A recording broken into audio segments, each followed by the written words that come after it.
Hello, everyone, and welcome back to Dear Dream Diary with your host, Ashley. This is episode 7, and the title of today's episode is called Winding Stairwell.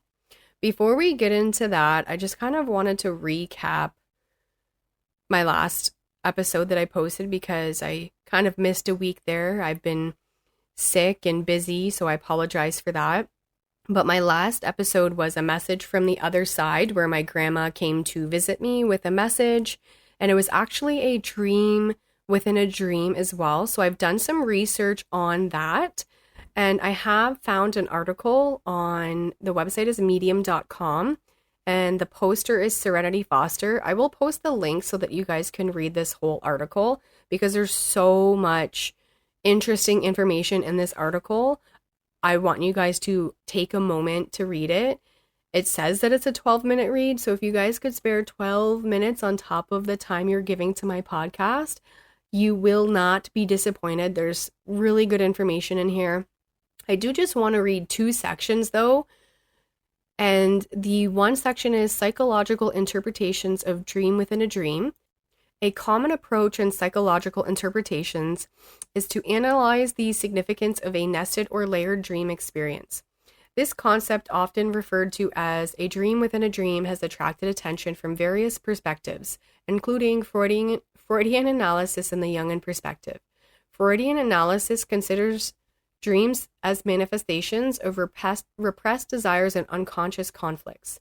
According to Freud, a dream within a dream could reflect deeper layers of the unconscious mind attempting to express forbidden or suppressed thoughts.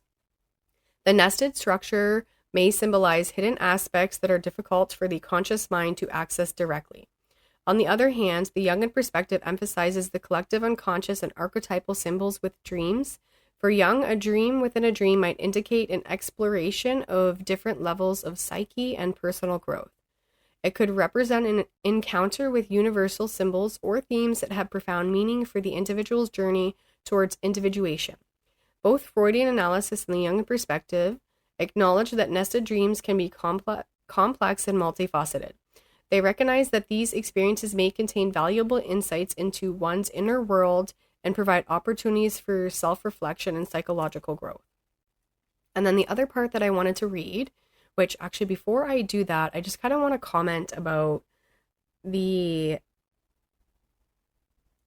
part where it says for Jung, a dream within a dream might indicate an exploration of different levels of psyche and personal growth.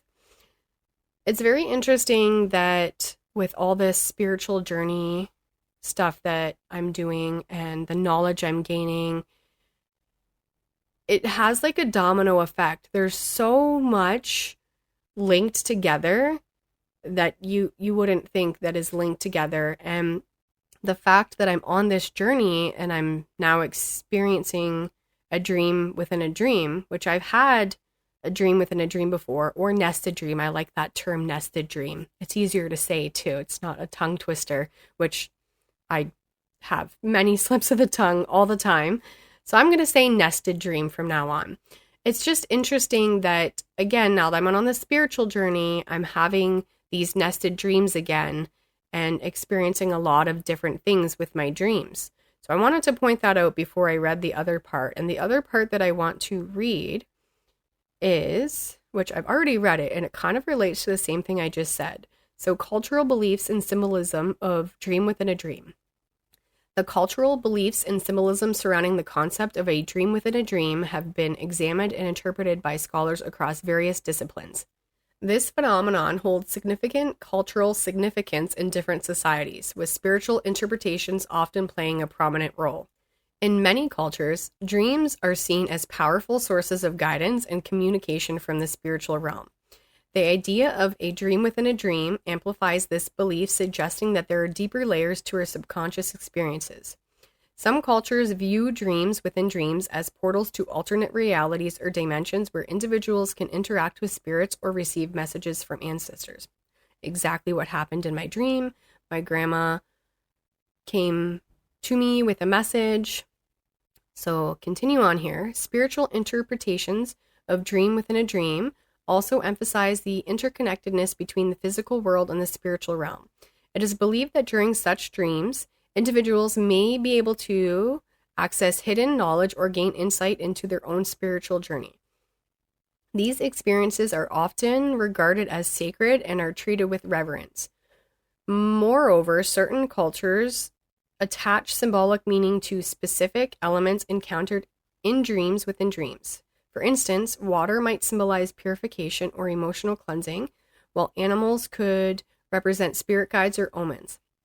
These symbols provide additional layers of interpretation and understanding for individuals seeking guidance through their dreaming experience. Overall, the cultural significance and spiritual interpretations associated with dreams within dreams reveal humanity's enduring fascination with exploring the depths of consciousness and its connection to higher realms.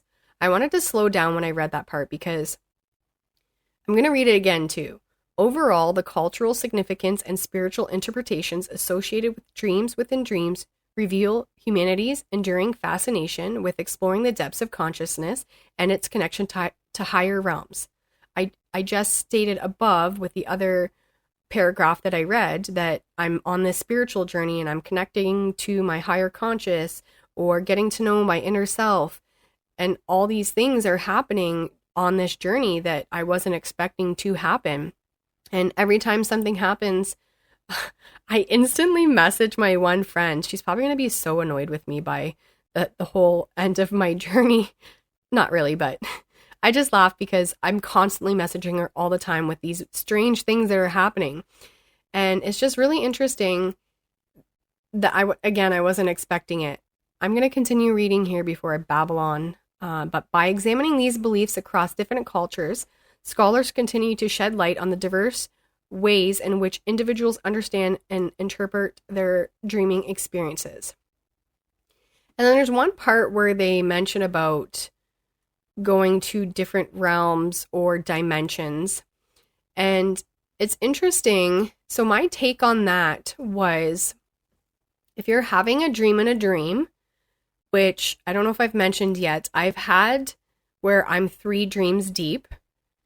And my take on that is you're going to a different dimension or a different realm. And the reason why, for me personally, like, I was 3 dreams deep. Like, I don't remember the exact dreams that I was having, but I know that it was a dream and a dream and a dream. And in my 3rd dream, again, I don't know the details of what was happening, but I try to wake up and I'm in another dream and I realize that I'm dreaming again. And I'm a little bit annoyed because I'm trying to wake up into my conscious waking life and I can't. So then I try to wake up again, and yet again, I'm in another dream. So I believe that if you're having a dream in a dream, you're going into a different dimension or a different reality of some sort, and it's not your dimension that you're in. So therefore, you're not able to wake up into the waking life, because I don't believe your conscious mind would be able to make sense of that. So it brings you to another dream where you're in your realm or dimension, and then you're able to actually wake up into your waking life. So that was my take on that, and I think it's an interesting theory. I don't know, I haven't done too much research on that. I'm going to and share that with you. But yeah, that is all I wanted to share before I get into my dream.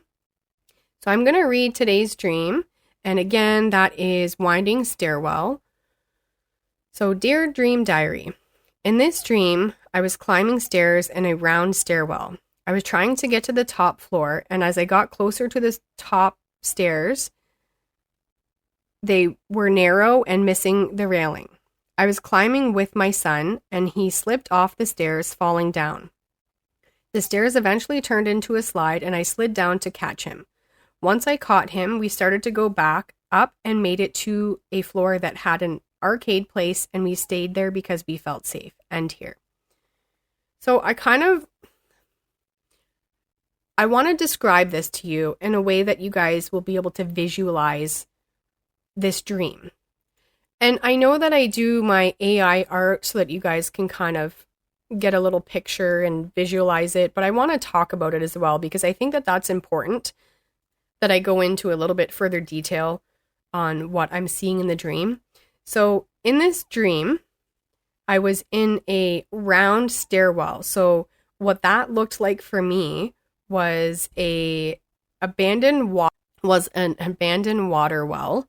Sorry there, I had some technical difficulties. So anyways, what that looked like for me was an abandoned water well. So if you're looking down into the water well, you can see that like the round brick walls and like the stains on the walls from the water, but there's no water in it, obviously, because it's abandoned.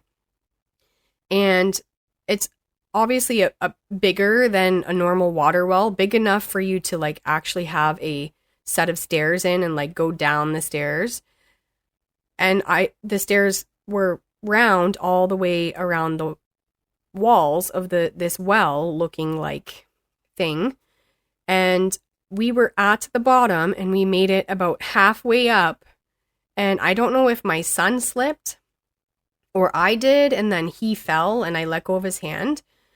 We were holding hands the whole entire time. So he was with me from the bottom stairs and I was holding his hand the whole time up until the point that he slipped. And when he slipped, I remember feeling the panic and fear of needing to catch him and grab him again. And immediately, like when I felt that fear, the stairs turned into a slide, which was easier access to get to him. So then I made it to him quicker and was able to grab his hand. And I did pull a dream card. I do kind of want to give you a little background about my son, but I'll say the dream card first, only because I'm not reading the whole dream card because I've pulled this dream card before, and I will post the picture again so that you guys can read the whole meaning if you'd like. But I pulled the house buildings dream card, and the only sentence that really is significant or relevant is the one I'm going to read. So if halls and corridors represent life transitions, stairs symbolize the efforts you need to take to step up and achieve your goal. So before I kind of explain the meaning of that, I'm going to tell you a little bit about my son. So my son was born a month premature and he was not breathing.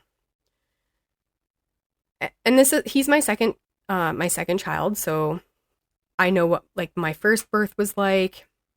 It was very like happy, and not that I wasn't happy that my son was being born, but obviously when your baby is born not breathing, that is not a happy moment at all. That is a very, very scary moment. So I remember when he was born, again, he wasn't breathing, and my mom was standing at the end of my bed, and I looked down at her, and instantly when I looked at her, because with my daughter, they put her on my chest right away. Like I was able to hold my daughter right away. And that first skin to skin contact bond is very, very important. And I'll talk about that a little bit after I talk about my son. But anyways, just keep that in mind. That bond is very important to obtain. And I didn't get that with my son, again, because he wasn't breathing. So I was looking at my mom, I seen her face, and immediately I started puking. I felt so sick to my stomach. And I looked over and there was a bunch of nurses and doctors, and I seen them. They had my son at that table that has like the light and everything where they clean the babies up when they're born. And in between the little crack of doctors and nurses, I seen my son on his side and they're doing chest compressions. And I started puking before that, but then I just could not like stop puking. I'm getting chills talking this because every time I tell this story, it brings that vision back. So again, he was born a month early, wasn't breathing. They had to do CPR. And then after they got him breathing, they put him on my chest and we had that skin to skin contact, and he was kind of whimpering the whole time. And I thought everything was okay at that point. So we were all kind of like joking about his whimpering, saying, oh, he's going to be super talkative and nonstop talking, and just kind of like joking and trying to enjoy the moment now that he's breathing. And next thing you know, a nurse comes and grabs him and takes him and says, okay, well, now we got to take him to the NICU, which is like the intensive care unit for newborn babies. And I'm like, okay, I'm just really confused by this because I thought he was okay. And she said he's still not breathing properly, so he's got to be put on like a machine and monitored. And then I felt bad because we were joking about that. And then, kind of fast forward from his birth to now, he does struggle with Tourette's, OCD, tic disorder. He does have some learning disabilities, and he struggles a lot with self-confidence and the feeling of being loved. He doesn't feel like we love him, and a lot of the times he's saying things like, nobody loves me, everybody hates me. And it's really heartbreaking because we do love him. I 100% love him with my whole heart and soul, to the moon and back, to other universes. Like, I cannot explain the feeling. And unless you have your own children, then you don't know the feeling.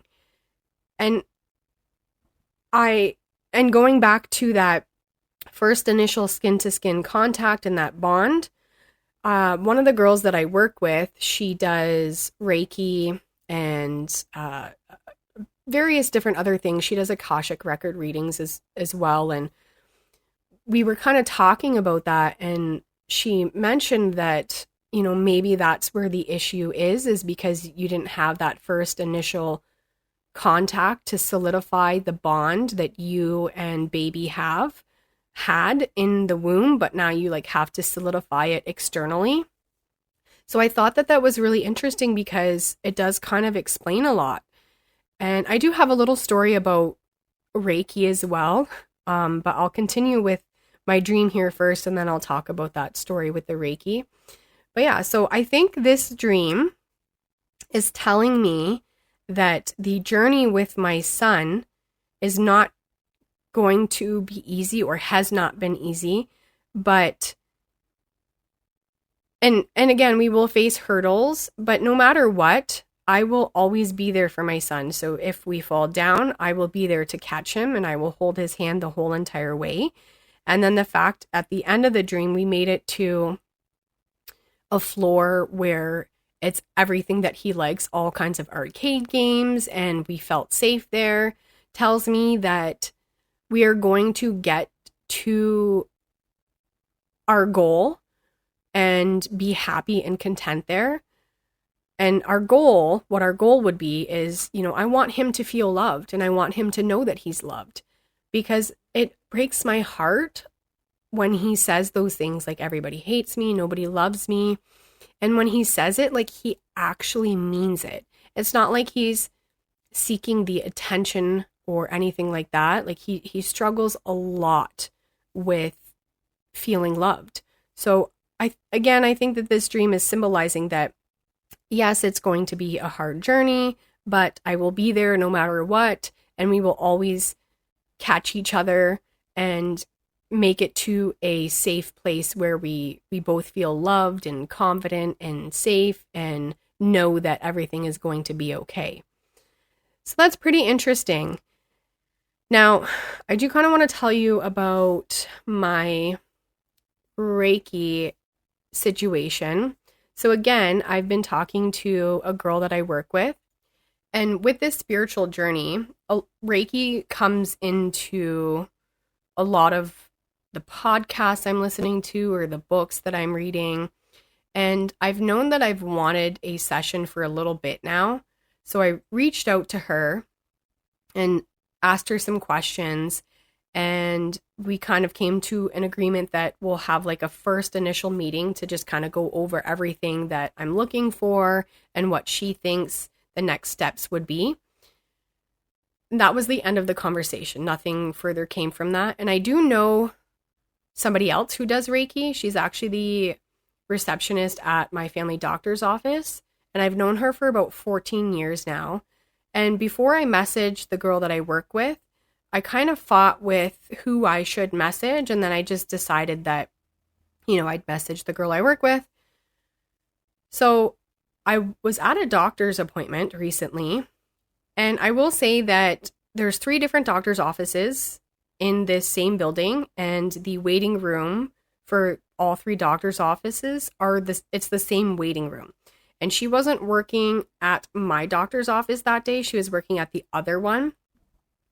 And as I'm sitting there, like, I always say hi to her. She is such a kind, loving person, always has the nicest things to say. I know when my daughter was younger, she would go out of her way to find anything to give to her to put a smile on her face.